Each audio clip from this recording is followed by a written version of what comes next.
Your attention is needed to this information.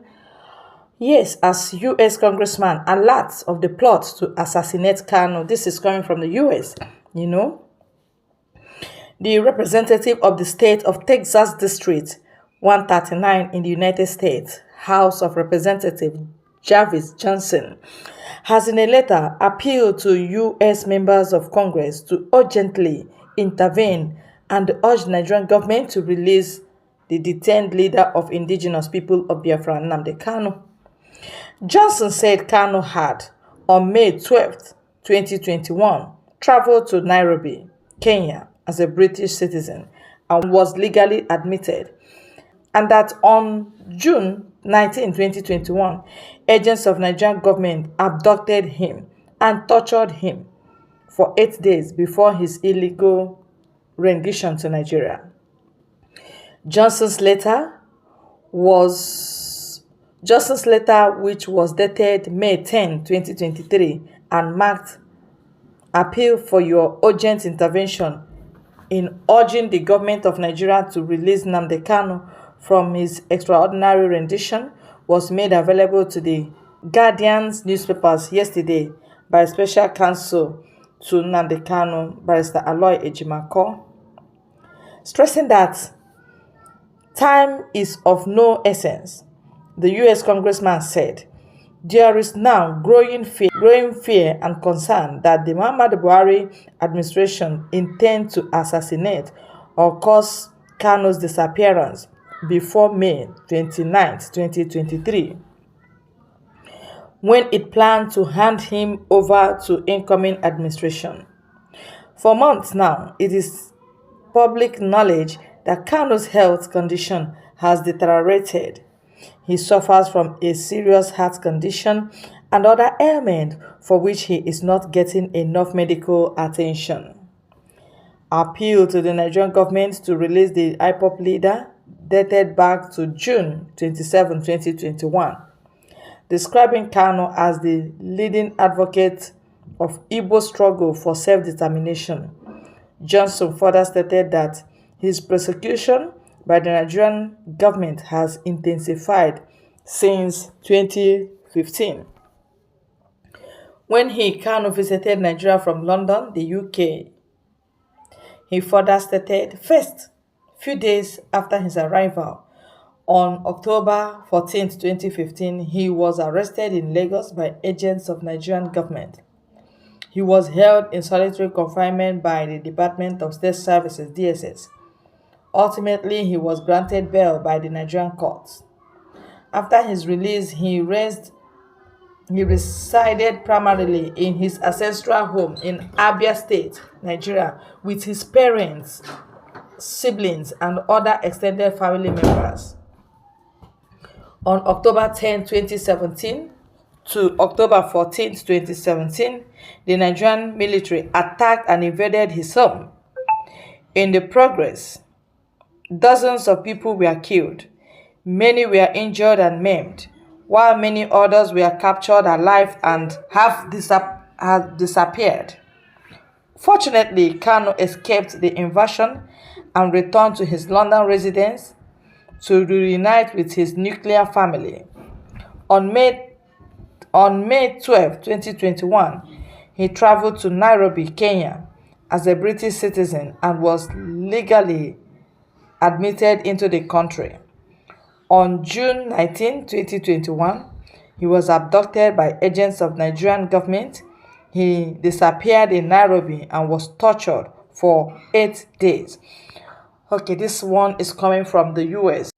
You see, somebody from the US is raising alarm that Mazi Nnamdi Kanu is about to be disappeared. Hey, they want to kill Mazi Nnamdi Kanu. That is what we are saying in essence. Because refusing to release him even when the court has freed him is something else. And then the confusion in the midst of our elders, Igbo elders, the hatred in the hearts of our Igbo politicians, their own hatred towards Kanu has no bound. And the same way as Nnamdi Kanu hates their character, seriously. They are like two parallel lines that cannot meet. They can't just meet. I'm telling you. Because they are darkness and light. Darkness and light can never be. Who is this darkness? The politicians. Who is this light? Nnamdi Kanu and the pure Biafrans. Looking or trying to get your freedom is not sinful. Trying to get freedom is your right. Your inalienable right. Somebody should not distract you about that. Somebody shouldn't kill you for that. But that's the fight that has been going on right from 1960 up till now. They have been killing Biafrans. They have been maiming Biafrans. They have been incarcerating Biafrans, putting them in solitary confinement for years, trying to stop us, trying to make everything they can do to annihilate this region.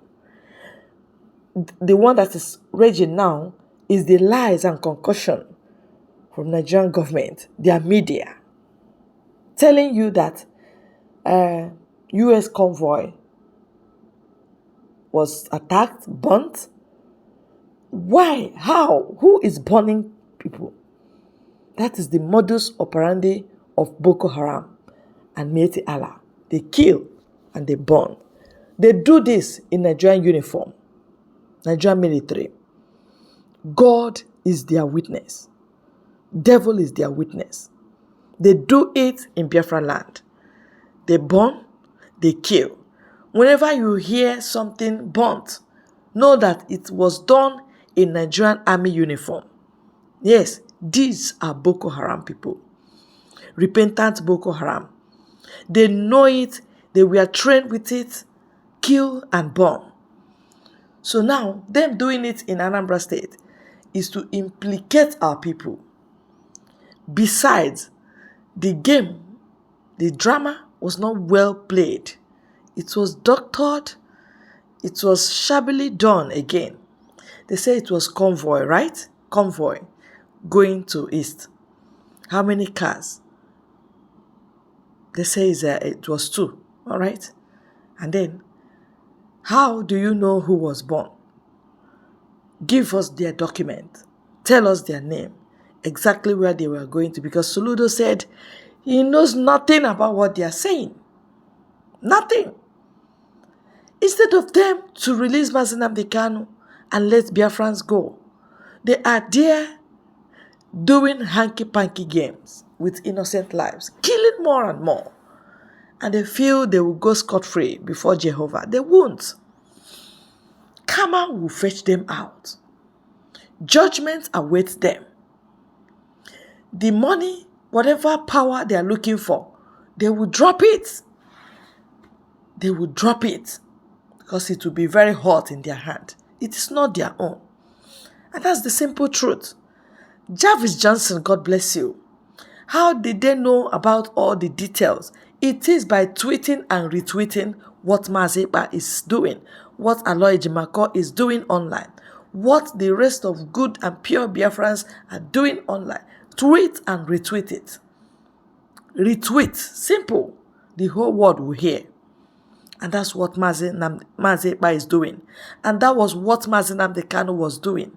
How the whole world got to know that we are Biafrans.